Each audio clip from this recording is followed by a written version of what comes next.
നമുക്ക് Fox reading പഠിച്ചാലോ? അതും in the simplest way possible. Let's do it. Part 4, candlesticks. So candlesticks എന്താണ് അല്ലേ? നിങ്ങൾ കേട്ടിട്ടുണ്ടാവും. നിങ്ങൾ ട്രേഡിങ്ങിലോട്ട് വരുമ്പോൾ തന്നെ നിങ്ങൾക്ക് കാണാൻ പറ്റുന്ന ഒരു സംഭവമാണ് അല്ലേ? എപ്പോ ചാർട്ട് നോക്കിയാലും ചിലപ്പോൾ കാൻഡിൽ സ്റ്റിക്സ് ആയിരിക്കും നിങ്ങൾ ഫസ്റ്റില് കാണാം. സോ കാൻഡിൽ സ്റ്റിക്സ് ആദ്യം കാണുമ്പോൾ എനിക്കൊന്നും മനസ്സിലായിണ്ടാവുന്നില്ല കേട്ടോ. എനിക്ക് ആദ്യം കണ്ടപ്പോ ഒന്നും മനസ്സിലായിണ്ടാവുന്നില്ല. എന്റെ അമ്മ ഇത് കാണുമ്പോ ECGന്റെ ചാർട്ടാണോ എന്നൊക്കെ ചോദിക്കും കേട്ടോ. അപ്പോ നമ്മൾ കാൻഡിൽ സ്റ്റിക്സ് എന്ന് മനസ്സിലാക്കേണ്ടത് എന്താന്ന് വെച്ച് കഴിഞ്ഞാൽ, കാൻഡിൽ പോലത്തെ സ്റ്റൈലുള്ള ചാർട്ട്, അത് വെച്ചിട്ട് നമുക്ക് opening price, closing price, highest എത്ര പോയി, എത്ര ലോവസ്റ്റ് പോയി, ആ ഒരു ടൈം ഫ്രെയിമിൽ എത്ര പോയി എന്ന് മനസ്സിലാക്കാൻ യൂസ് ചെയ്യണതാണ് ഈ കാൻഡിൽ സ്റ്റിക്സ്. സോ കാൻഡിൽ സ്റ്റിക്കിനെ പറ്റിയിട്ട് നമുക്ക് സ്ക്രീനിൽ നോക്കിയിട്ട് തന്നെ ഞാൻ പറഞ്ഞുതരാം. അത് ഇച്ചിരി കോംപ്ലിക്കേറ്റഡ് ആണ്. എന്താന്ന് വെച്ച് കഴിഞ്ഞാൽ തുടക്കത്തിൽ ആർക്കും അത് പെട്ടെന്ന് മനസ്സിലാക്കാൻ പറ്റില്ല. ഇപ്പൊ എന്റെ സിറ്റുവേഷൻ എങ്ങനെയാന്ന് വെച്ചാൽ, ഞാൻ ആദ്യം ലൈൻ ഗ്രാഫ് ഒക്കെയാണ് നോക്കിയിരുന്നത് ഇൻട്രാഡേ ഒക്കെ ചെയ്യുമ്പോൾ. അപ്പോ എനിക്ക് കാൻഡിൽ സ്റ്റിക്ക് ഒട്ടും മനസ്സിലായിണ്ടാവുന്നില്ല, അത് എന്താ സംഭവം ഒന്നും മനസ്സിലായിണ്ടാവുന്നില്ല. അപ്പൊ ഇപ്പോഴാണ് എനിക്ക് അതിനെ പറ്റിയിട്ടുള്ള ഒരു വീഡിയോ ഒക്കെ ചെയ്യാൻ തോന്നുന്നത്. എന്താ വെച്ചാൽ തുടക്കത്തിൽ ആർക്കും അങ്ങനെ ഭയങ്കര ഹെൽപ്ഫുൾ ആയിരിക്കും ഇത്. സോ നമുക്ക് സ്ക്രീനിൽ നോക്കിയിട്ട് അത് മനസ്സിലാക്കാം. What is candle sticks and how candle sticks നമ്മൾ റീഡ് ചെയ്യേണ്ടത് എങ്ങനെയാണെന്ന് നമുക്ക് മനസ്സിലാക്കാം. ഞാനൊരു ഫോട്ടോ എടുത്ത് വെച്ചു. ഓക്കെ, നൈസാണ്. ഇത് മനസ്സിലാക്കി കഴിഞ്ഞാൽ മാത്രമാണ് നിങ്ങൾക്ക് കുറച്ചുകൂടി ഐഡിയ കിട്ടുള്ളൂ എങ്ങനെയാണ് കാൻഡിൽ സ്റ്റിക്ക് പ്രവർത്തിക്കണമെന്നൊക്കെ. ഓക്കെ, ഇത് രണ്ട് ടൈപ്പ് ഓഫ് കാൻഡിൽ സ്റ്റിക്സ് ഉണ്ട്. ഒന്ന് ബെയറിഷ് കാൻഡിൽ സ്റ്റിക്കും ഒന്ന് ബുള്ളിഷ് കാൻഡിൽ സ്റ്റിക്കും. ബെയറിഷ് കാൻഡിൽ സ്റ്റിക്കിൽ വരുമ്പോൾ ഈ കാണുന്ന റെഡ് കളർ ഫില്ല് ചെയ്ത ഏരിയ, അതാണ് ബോഡി. മനസ്സിലായോ? അതിൽ തന്നെ ഓപ്പണിംഗ് പ്രൈസ് വരുന്നതാണ് ഇവിടെ, ക്ലോസിംഗ് പ്രൈസ് വരുന്നത് അടിയിലുമാണ്. പിന്നെ ഈ രണ്ട് വര കാണുന്നതാണ് വിക്ക്. വിക്കിന് ഷാഡോ എന്നും പറയും. ഞാൻ വിക്ക് എന്നാണ് പറയാറ്. എനിക്ക് ഷാഡോ എന്ന് ഇപ്പോഴാണ് ഞാൻ അറിഞ്ഞത്. സോ ഇത് അപ്പർ വിക്ക്, ഇത് ലോവർ വിക്ക്. ഇവിടെ എന്താ മനസ്സിലാക്കേണ്ടത് വെച്ച് കഴിഞ്ഞാൽ, ഇതൊരു ടൈം ഫ്രെയിമിൽ സംഭവിച്ച സംഭവമാണ്. ഇപ്പൊ ഇത് 5 മിനിറ്റ്സിലാണെന്ന് വിചാരിക്കുക. 5 മിനിറ്റ്സില് ഇത്രയും മേലെ പോയി, എന്നാലോ ഇത്രയും താഴെയും പോയി, പക്ഷെ ക്ലോസ് ചെയ്തത് ഇവിടെയാണ്. ഓക്കെ, ഒന്നുകൂടി ഞാൻ പറഞ്ഞുതരാം. 5 മിനിറ്റ്സിൽ ഓപ്പൺ പ്രൈസ് ഇവിടെയാണ് വന്നത്. ഇതിപ്പോ 50 ആണെന്ന് വിചാരിക്കുക ഓപ്പൺ പ്രൈസ്. ഈ 50ന്ന് അത് എത്ര പോയി? മേലേക്ക് പോയി, 60 വരെ പോയി. എന്നാലോ 20 വരെ ലോവും പോയി, പക്ഷെ നിർത്തിയത് എവിടെയാ? 25ല്. മനസ്സിലായ? ഇങ്ങനെയാണ് ബെയറിഷ് കാൻഡിൽ സ്റ്റിക്ക് നമ്മൾ റീഡ് ചെയ്യേണ്ടത്. ഇപ്പൊ ബുള്ളിഷ് കാൻഡിൽ സ്റ്റിക്ക് എങ്ങനെ റീഡ് ചെയ്യേണ്ടത് വെച്ച് കഴിഞ്ഞാൽ അതിന്റെ ഓപ്പോസിറ്റ്. ഇപ്പൊ ഇവിടെയാണ് ഓപ്പണിംഗ് പ്രൈസ് എങ്കിൽ ഇവിടെയാണ് ക്ലോസിംഗ് പ്രൈസ്. ഇതിന് തനി ഓപ്പോസിറ്റ്. മനസ്സിലായോ?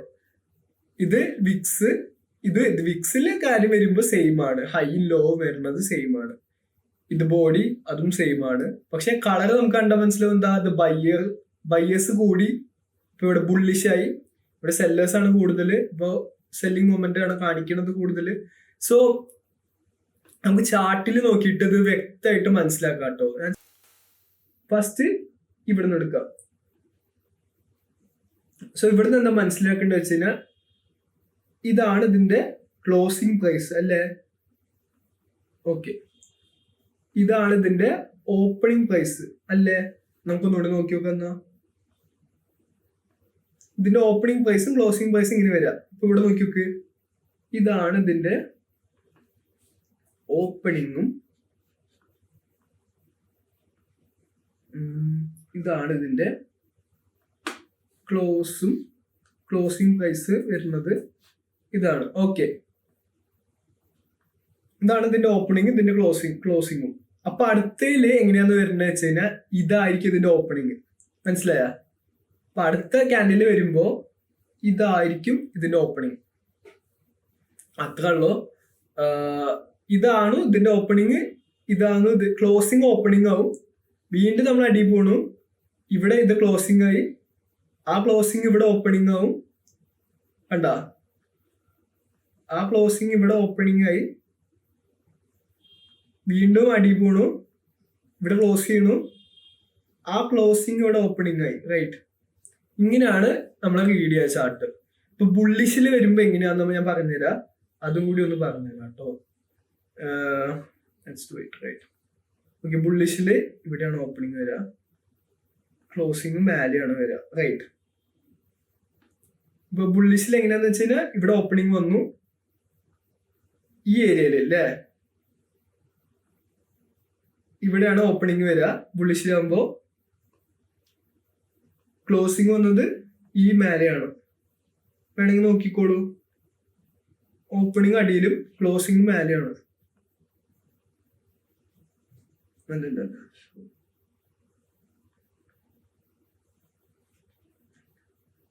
ഓക്കെ, സോ ബുള്ളിഷിൽ വരുമ്പോ ഇങ്ങനെയാണ്. ബുള്ളിഷിൽ വരുമ്പോ ഞാൻ കാണിച്ചത് ഇവിടെയാണ് ഓപ്പണിംഗ് പ്രൈസ് വരിക, ഇവിടെയാണ് ക്ലോസിംഗ് പ്രൈസ് വരിക. നോക്കിക്കോ, ഈ കണ്ട ഈ ബെയറിഷിന്റെ ഓപ്പണിങ്ങും ക്ലോസിങ്ങിന് ശേഷമുള്ള ഈ ക്ലോസിംഗ് ഇവിടെ ഓപ്പണിംഗ് ആവും ബുള്ളിഷിൽ വരുമ്പോൾ. അങ്ങനെയാണെങ്കിൽ ബുള്ളിഷും ഇവിടുന്ന് ക്ലോസ് ചെയ്യും ചെയ്തു. കണ്ട ഇവിടെ വിക്ക്, ചെറിയൊരു വിക്ക് നിങ്ങൾക്ക് കാണാം, അപ്പർ വിക്ക്. ഇത് ക്ലോസിംഗ് പ്രൈസ് ആയി. ആ ക്ലോസിംഗ് പ്രൈസിൽ നിന്ന് ഇവിടെ ഓപ്പണിംഗ് പ്രൈസും ആയി.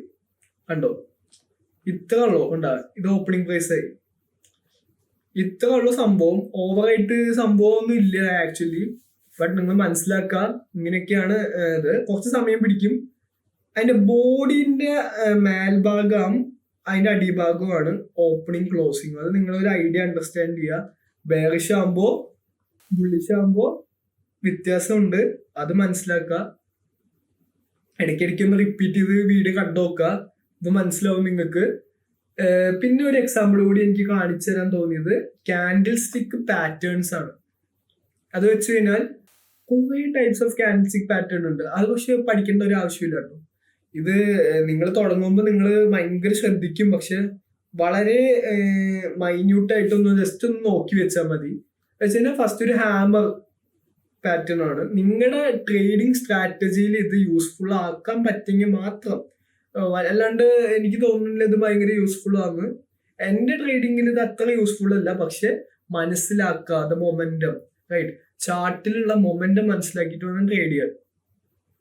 അത് മനസ്സിലാക്കാൻ പറ്റിയില്ലെങ്കിൽ അത് മനസ്സിലാക്കാണ് ഏറ്റവും വലിയ ഇമ്പോർട്ടൻസ്. അല്ലാണ്ട് ഹാമർ ആണോ, ഹാങ്ങിങ് മാൻ ആണോ, ഇൻവെർട്ടഡ് ഹാമർ ആണോ എന്നൊക്കെ നോക്കിയിട്ട് നിന്നിട്ട് കാര്യമില്ല.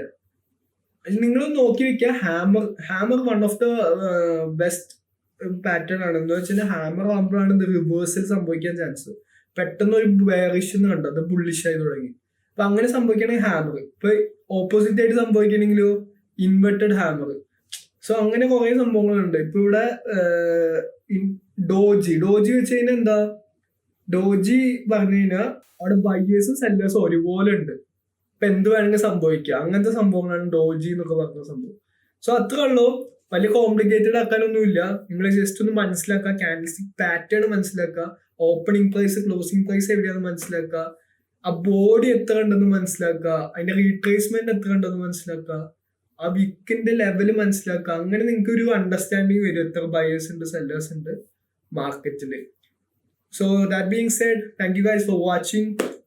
മറ്റൊരു വീഡിയോയിൽ കാണാം. പാർട്ട് 5 ഞാൻ സപ്പോർട്ട് ആൻഡ് റെസിസ്റ്റൻസിനെ കുറിച്ച് പറയുന്നതായിരിക്കും. So thank you guys for watching. Peace out.